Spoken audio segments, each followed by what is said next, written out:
A sense of futility permeated my role as Alex's wife, as the resonance of his demanding voice cut through the clatter of dishes like a sharp knife. "Aara, bring me some tea now," he commanded, impatience evident in his incredulous tone. My hand, immersed in soapy water, hesitated. "Hold on, I'm doing the dishes," I responded. His disdainful interruption came swiftly. "Stop that and bring me the tea quickly. Can't you follow simple orders?" I started to explain, only to be met with a harsh verdict. "What a useless wife you are.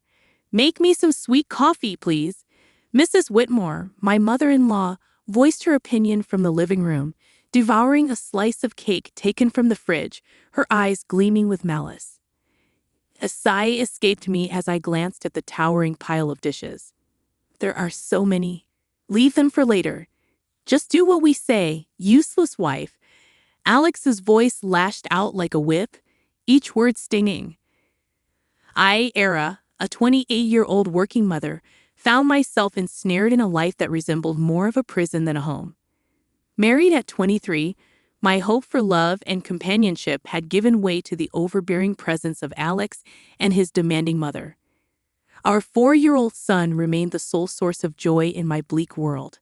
Living in Alex's parents' house, a decision forced upon me after my father-in-law's passing, felt like a perpetual struggle. Initially sympathizing with Mrs. Whitmore's supposed grief, it soon became apparent that I was nothing more than a pawn in her cruel game of domestic tyranny. Cooking, cleaning, working, my efforts were never enough. Meals were either left untouched or criticized harshly. "The stir-fry is so half-hearted," Mrs. Whitmore would scoff. "I'm busy and can only make simple things," I'd respond, attempting to keep my voice steady. "That's why I hate backtalk from a daughter-in-law," she'd snap. Their cruelty escalated over time, shifting from harsh words to a chilling silence, ignoring me entirely as if I were a ghost haunting my own home. 5 suffocating years passed, and as Alex and I turned 35 and 33 respectively, the oppressive atmosphere remained unchanged. My mother-in-law, now 63, seemed to thrive on my misery. One evening, as I trudged home from work, a heavy realization settled over me. My existence seemed pointless in their eyes, a shadow unseen and unheard. The only voice that acknowledged me was that of my son, and the thought of losing even that small recognition became unbearable as I returned home. I initiated the cooking process immediately, attempting to push away the gloom that had settled in. I prepared mapo tofu, fried chicken, and a stir-fry with bell peppers and pork, hoping to infuse some semblance of normalcy into our dinner. "Bring me the mayo," Alex abruptly commanded, breaking his long silence. "Sure, here you are," I replied, handing him the mayonnaise. His first words to me in ages were not of gratitude or conversation, but a mere order. It proved to be the final straw, the breaking point of my patience and tolerance. The evening took a turn for the worse when Mrs. Whitmore demanded, "Clean the toilet." "What now?" I gasped. "Yes, now," she insisted, her voice dripping with venom. Unable to contain my frustration, I snapped back. "Don't say such a thing while we're eating. It's nasty, just like your heart," she hissed. Our argument escalated quickly, with Alex interjecting, demanding I apologize to his mother. However, I refused, standing my ground for the first time in years. The conflict reached its peak, and in that moment, a decision crystallized within me. I needed to escape this toxic environment, not just for my sake, but for my son's as well. Retreating to my room, my resolve hardened. I downloaded divorce papers, filled them out, and slammed them in front of Alex. His shock was palpable, but I felt nothing but a cold determination. "I'm filing these," I declared, my voice steady. Facing my husband's bewildered expression, I realized I had finally stepped out of the shadows. It was time to reclaim my life. The days following my declaration of divorce were a whirlwind of cold glares and biting remarks. However, amidst this storm, I found an unfamiliar sense of liberation. One evening, as I served dinner, Mrs. Whitmore looked at the meal with disdain. "You call this food? Even a child cooks better," she remarked. Biting my tongue, I focused on my son's smiling face, and Alex chimed in sarcastically, "Oh, playing the perfect mother now, are we? What a joke." I sensed the anger simmering within me, yet I maintained my composure. "I'm just trying to make a nice dinner for our son," I stated calmly.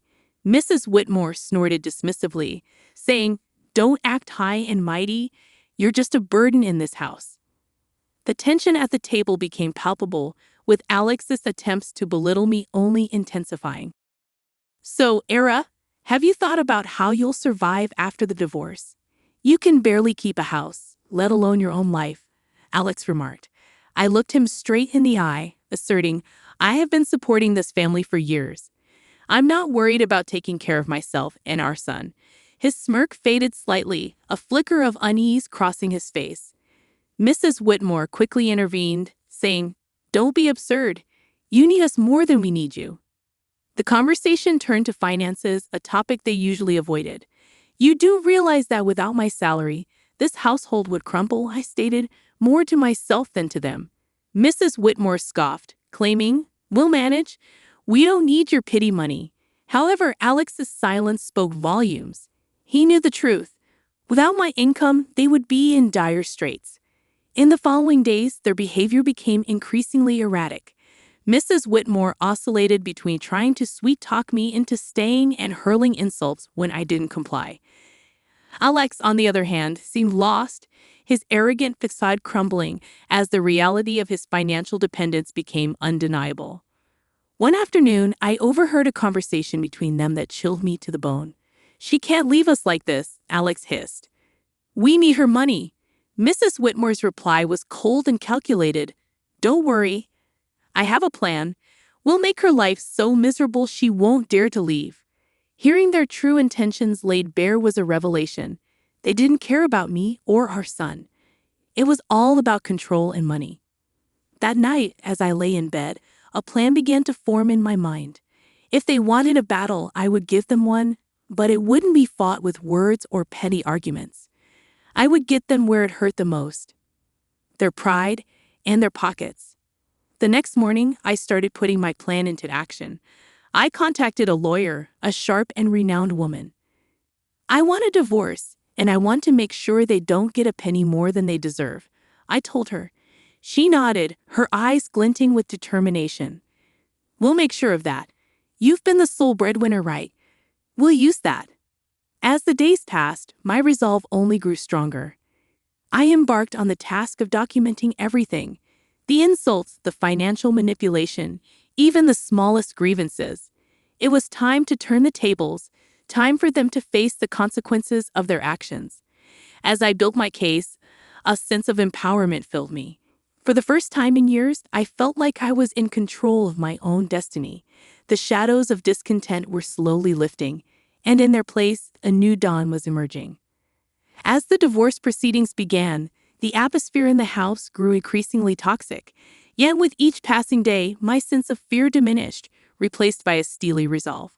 One evening, Mrs. Whitmore tried a different tactic. "Alara, dear, why don't we forget all this nasty business? You know we're family," her words dripped with insincerity. I met her gaze unwaveringly. "Family doesn't treat each other the way you've treated me," I responded.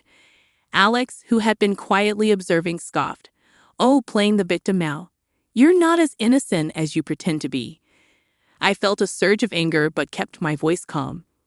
"I'm not playing anything, Alex. I'm just no longer willing to be your scapegoat." The conversation turned, as it often did, to finances. "You think you can just take our son and leave? How will you support him?" Alex challenged. I smiled, a small, confident curve of my lips. "I've been supporting this family for years. I think I can manage." Mrs. Whitmore's expression twisted into a sneer. "You're nothing without us. You'll come crawling back." Their words no longer held power over me. I knew my worth, and I knew the truth. The next day, I met with my lawyer again. She laid out the strategy clearly. "We'll expose their financial dependency on you. It will play a crucial role in the custody battle and the division of assets." I nodded, feeling a sense of vindication. The law was on my side, and I was ready to fight back. At home, the tension reached a boiling point. Mrs. Whitmore's attempts to undermine me became more desperate. "You think you're so smart," she spat one evening, "but you're just a cold-hearted woman abandoning your family." I looked her straight in the eyes. "No, I'm a woman who's finally standing up for herself." "I'm done," I declared. Alex jumped in, his voice laced with venom. "You'll regret this. You can't survive without me." However, his threats fell on deaf ears. I was done being intimidated. As the days went by, my preparations for the court battle intensified. I gathered financial statements, recorded their abusive remarks, and collected evidence of their negligence. One afternoon, as I was organizing my documents, my son came to me. "Mom, are we going to be okay?" His voice was small, uncertain. I pulled him into a hug, feeling a surge of protectiveness. "Yes, sweetheart, we're going to be just fine. We're leaving this place, and we're going to start a new, happy life. Just you and me." His arms tightened around me, and in that moment, I knew I was making the right decision. I was fighting not just for myself, but for my son's future. The day of the court hearing loomed closer, and with it, a sense of impending freedom. I was ready to face Alex and Mrs. Whitmore, ready to end their reign of control and emotional abuse. I was determined to reclaim my life and give my son the peace and happiness he deserved. It was time for justice, and I was determined to see it served. The day of the court hearing arrived, a day I had been anticipating with a mix of dread and determination.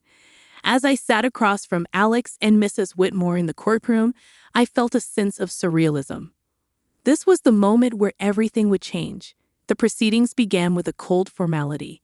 Alex's lawyer portrayed him as a devoted husband and father struggling under the weight of false accusations. Mrs. Whitmore played the part of the grieving mother-in-law wronged by an ungrateful daughter-in-law. However, their performance was transparent, their lies brittle. When my turn came, I spoke clearly, my voice steady. "I have been the sole provider for this family for years. My husband's employment and his mother's manipulation have been constant sources of strain." Alex interjected, his voice laced with false hurt. "Aara, how can you say these things? I've always supported you." I turned to him, my gaze unwavering. "Support is more than just words, Alex. It's about actions, and your actions have shown nothing but selfishness and cruelty." The judge listened intently as I presented my evidence. Financial statements, recordings of their verbal abuse, and testimonies from neighbors who had witnessed their behavior. The truth was undeniable, and as the evidence mounted, Alex's facade began to crumble. Mrs. Whitmore's composure cracked, her mask of innocence slipping away. The courtroom was silent, the air thick with tension. Then came the revelation that sealed their fate. My lawyer presented photographs and documents proving Alex's infidelity and Mrs. Whitmore's illicit affair with a wealthy neighbor, Mr. Harwood. The courtroom erupted in murmurs as the images were displayed, showing them in compromising positions. Their deception was laid bare for all to see. Alex's face turned ashen, his eyes wide with shock. Mrs. Whitmore's expression twisted into one of fury, her hands trembling. "You invaded our privacy," Mrs. Whitmore shrieked, her voice shrill. I looked at her, my voice calm but firm. "No, I exposed the truth, a truth that you both have been hiding for too long." The judge called for order, but the damage was done. Their credibility was shattered, their lies exposed in the harsh light of the courtroom. As the hearing came to a close, the judge's verdict was clear. I was granted full custody of our son, and a fair division of assets was ordered. Alex and Mrs. Whitmore were left with little more than their shattered reputations. Walking out of the courtroom, I felt a weight lift off my shoulders. The years of manipulation and emotional abuse were finally over. I had stood up to my oppressors and emerged victorious. The sweetest moment came when my son ran into my arms outside the courthouse, his face bright with relief and happiness. "We did it, Mom," he said, his voice filled with joy. "Yes, we did," I replied, holding him close. "We're free now. It's just the beginning for us." As we walked away hand in hand, I knew that this was not just a victory for me. It was a victory for every person who had ever been made to feel small, powerless, or unworthy. It was a victory for truth and justice, the start of a new chapter filled with hope and the promise of a brighter future. The aftermath of the court ruling was immediate and tumultuous. Word of Alex and Mrs. Whitmore's deceit spread like wildfire, tarnishing their reputations in our small community.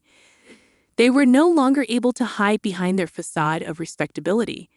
In the days following the verdict, societal judgment and consequences awaited them. I concentrated on rebuilding my life with my son, finding solace in the satisfaction that Alex and Mrs. Whitmore were facing the consequences of their actions. One evening, as I prepared dinner, I received an unexpected visitor, Mrs. Harwood, the wife of Mr. Harwood, with tearful eyes. "Aara, I heard about everything. I can't believe what Sylvia, Mrs. Whitmore, did." Her voice broke, and the pain etched on her face was evident.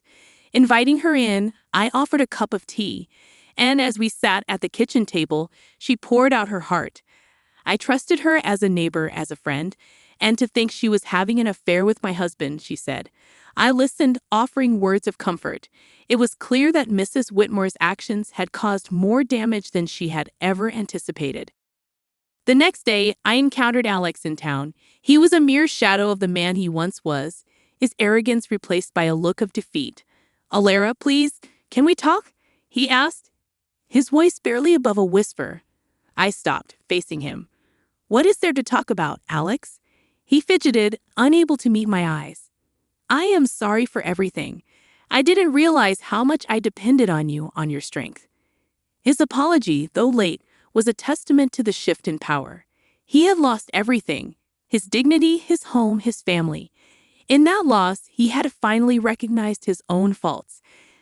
However, it was Mrs. Whitmore who faced the harshest backlash.